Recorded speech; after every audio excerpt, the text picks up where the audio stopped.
Welcome, people. Welcome to D Up Sports. It is your host, your boy, Endricks. I'm giving you the daily rounds on these beautiful hour. Yep. Today we're not gonna be wasting time. We're just gonna be diving into what we got for you today. First of all, we're gonna head straight to France, where the Canadian women team, they've been deducted 6 points, right? They were found to have violated one of FIFA's rule, despite on their New Zealand counterpart. Although Canada won that game 2-1, but yeah, it was after investigation showed that they actually used the drone to spy on their New Zealand counterpart. So it's the report says back Canada has been hit by Olympic points penalty for drone spying scandal. The head coach has been banned for a year. So Olympic women football champions Canada has been docked 6 points. And with the head Bev Priestman suspended for a year after the team admitted to using a drone to spy on their opponent. The punishment was determined by FIFA, who was, after following their investigation, they found out that these guys actually used the drone to spy on their New Zealand counterpart. Actually, it was New Zealand who reported that they saw a drone fly through over their camp, and after following investigation into that, the Canadian team admitted to that. So it wasn't just the head coach that got the ban. Joseph Lombardi as well as Jasmine Manda were also banned for a year. Now Canada, Canada Olympic Committee actually, they are carrying out their own investigation. They've actually let those guys go. They told them to get back home.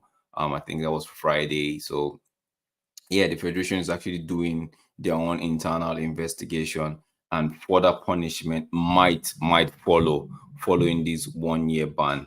I know the Canadian Soccer Association, they've been fined £175,000 pounds. So yeah, Priestman, who is English and led Canada to gold in Tokyo 3 years ago, she has stepped aside from duty before she was sent home along with 2 of her staff. She added in a statement apologizing again to New Zealand and said, "This does not represent the values of our team, the values our team stands for." She said, and I quote, "I am ultimately responsible for our conduct. To emphasize our team's commitment to integrity, I've decided to voluntarily withdraw from coaching the match on Thursday." Bro, ma'am, you didn't coach, you didn't withdraw, you were sent home. But it's good you're actually taking responsibility for your actions. This doesn't look good. This doesn't put Canada's doesn't look good on the Canadian soccer team, especially the women's team. So let's see what the Canadian Federation would do when they conclude their own internal investigation. Yeah, moving from the Olympics, let's go down straight into Spain. Let's touch down from France. We move to Spain. Let's see what Spain has to offer. Real Madrid has finally gotten their new star. Real Madrid have finally landed Endricks after 2 years. You remember they actually they signed a deal with Palmares where they wanted the striker, but he has to do further development in Palmares for another 2 years. That was in 2022. And yeah, it's finally landed. He has finally landed in Real Madrid, and he was unveiled. I think it was 2 days ago, if I'm not mistaken. Yes, I think it was reviewed. Yes. Oh yeah, today was Sunday. Yeah, Saturday, if I'm not mistaken. Saturday, yeah, yesterday. So yeah, today is what? Sunday, yeah, Saturday. I get missing up. Saturday, yeah, he was unveiled on Saturday. Yeah, he was pictured wearing the number 16. And Hendricks got this to say. It's a dream I have had since I was little, and I am fulfilling it. Oh man, that's a beautiful thing for young kids to actually dream of playing at the highest level, and it's actually coming to actualization. Hendricks went further to say that it's a wonderful city with wonderful Real Madrid fans. I am grateful to God because only He knows what I've been through and what I have dreamed of. Today, this dream is coming true. It's a huge responsibility, but I'm very grateful for what's happening in my life. Don't forget that Endricks already has familiar faces in Vinicius Junior, Rodrigo, and as well as Eden Militao. So his transition into the squad would be seamless. He has people that could actually guide him through into his new role in his new club. Yeah, from Spain, we still in Spain. We're gonna move from Real Madrid down to the athletic club where there is a possible hijack about to happen. It's been reported that excuse me, it's been reported that Nico Williams, who Barcelona have been working hard to get his signature. It's been reported that by Daryl AS saying that PSG are actually they're upping the antics for him. They're looking to sign Nico Williams, looking to snatch that, hijack that deal. It's reported that coach Luis Enrique knows the player very well from his time as a Spanish manager, and also the sporting director of PSG, who and the sporting director is of PSG is a long time admirer of the player. So the French side have been in touch with his agent, and their offer is likely to dwarf both those of Athletic Club and Barcelona, given they are said to be going hard for Williams. We just have to wait and see if because this is one player that Barcelona have actually said that they want. It's the is the one Laporta, the CEO of Barcelona, has actually come out to say that they have the money set aside for this player, that they want this player. But currently the boy is on a break, on holiday, vacation, whatever you want to call it, following his exploit in the just concluded Euros, where Spain won the tournament, and he had the goal. He had the goal in the final. So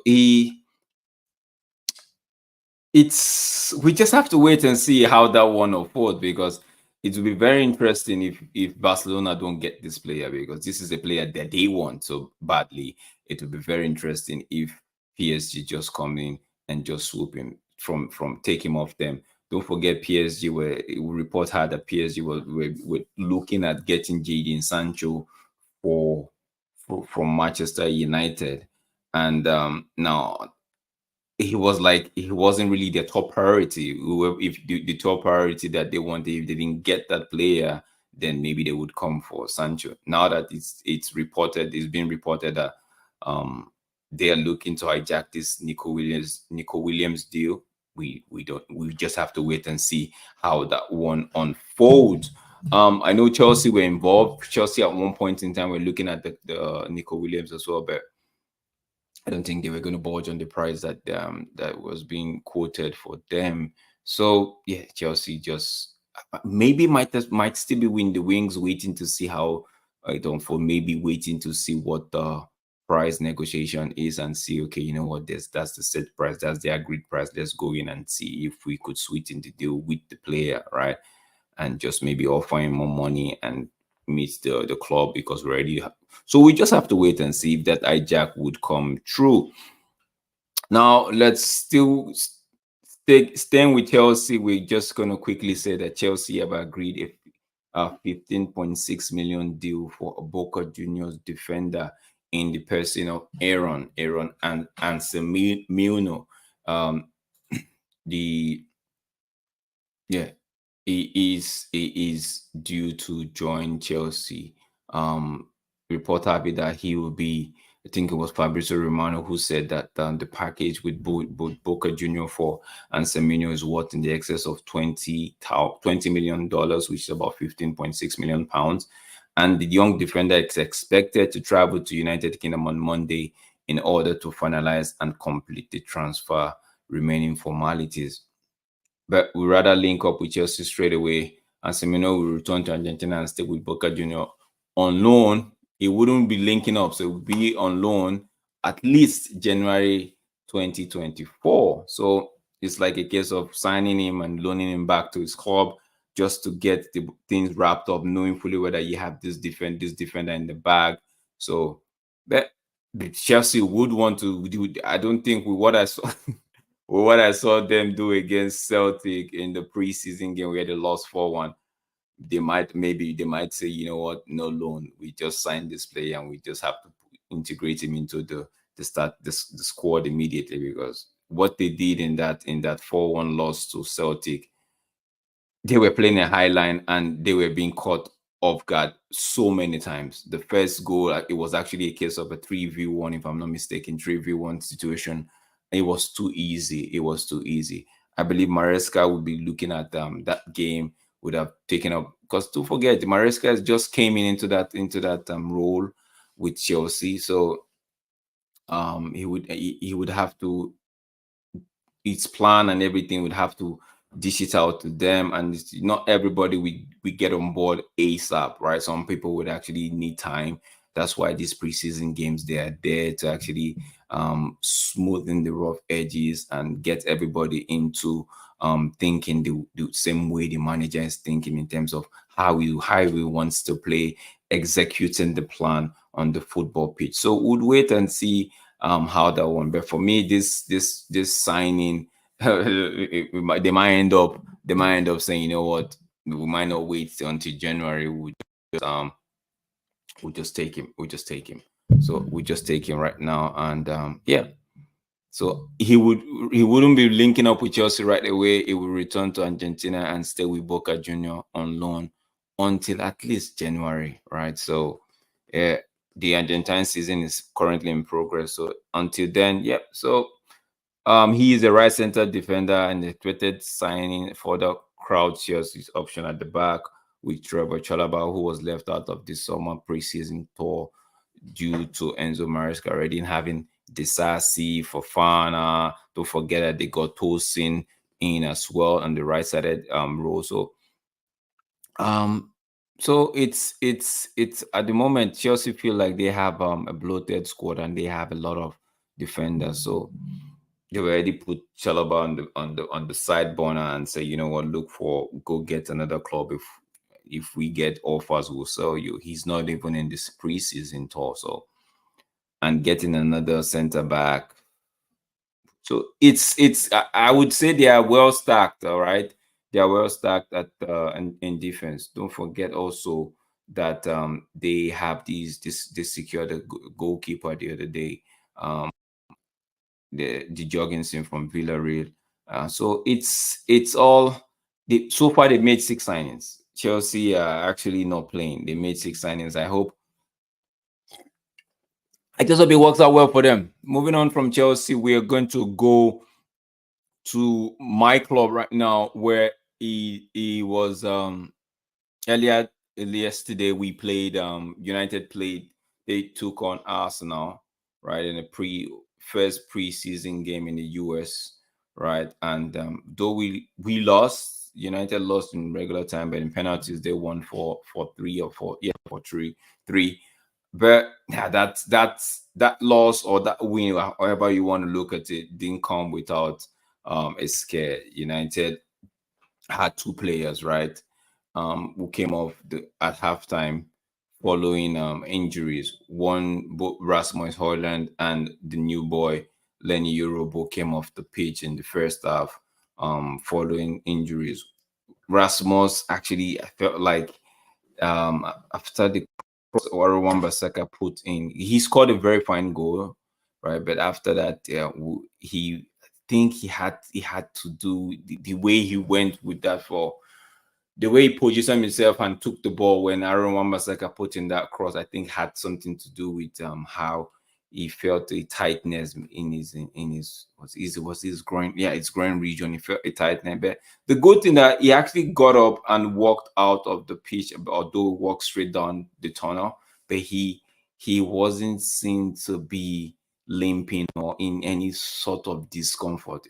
I would feel like it's more precautionary compared to that of Lenny Euro, who I think rolled his ankle. He was seen limping off the pitch, although he walked, but you could see that he was in some sort of pain when he was coming off the pitch. So we just hope it's just a case of precaution. It's preseason, you don't. It's nothing serious. It's just to get minutes in the leg, just to see how the plans and how the guys are actually executing the plans from the training pitch onto the scene, and seeing how to fine tune and everybody gets on board with what the manager's brainchild is actually talking about in terms of how he wants to play and all of that. So I just hope that the injury is actually not something to worry about, but because most of myself, especially having the experience what we experienced last season, I don't want it to be a case of what happened this season. We want to start the season in without any fresh injuries. Just go into the season, be prepared for the season, because all injuries actually have a way of just putting the manager's plan on a back burner. So, but let's just see how it goes. It's part of the game, but we just hope that these ones, the injuries to both Rasmus and Euro, not that serious. Basically, just precautionary. And yeah, take it up from there, because don't forget we meet Man City August 10th in the community, the charity shield. So yeah, we just hope it's nothing serious. Yep, that's the runs I have for you guys this beautiful hour. Let me just see if there is anything to drop by before I wrap up. Yeah, let me see if there's anything at the moment. Yeah. Mm, Nothing serious. If there's anything, we're still waiting for yeah, it's just Chelsea announcing that they've completed the deal for the Danish goalkeeper from Villarreal, right? So yeah, so 24, yeah, Fabrizio is just saying Philip Jorgensen to Chelsea is a year we did go D-Don and close right now between club. Chelsea we pay 24.5 million euros to Villarreal for the goalkeeper, and yeah, he would be a new Chelsea goalkeeper. Yeah, if anything comes up, it will be on daily rounds with Admiral Drex right here on Diop Sport. Keep it locked down, guys. Please don't forget to like this video. Don't forget to support by subscribing if you haven't done so, and share. Please just, yeah, I'm on the road. We're on the road to about 250 subscribers right now. Please, if you like this, yeah, you could also leave me in whatever your comment in the comment section. Yeah, tell me what you want me to look at. Let me see if I will be able to add it to my rounds the next day. Yeah, until I meet you, until I come your way in the neck with the next round, right? Yeah, because just be good, stay safe, and have a wonderful enjoy the rest of your day. Bye for now.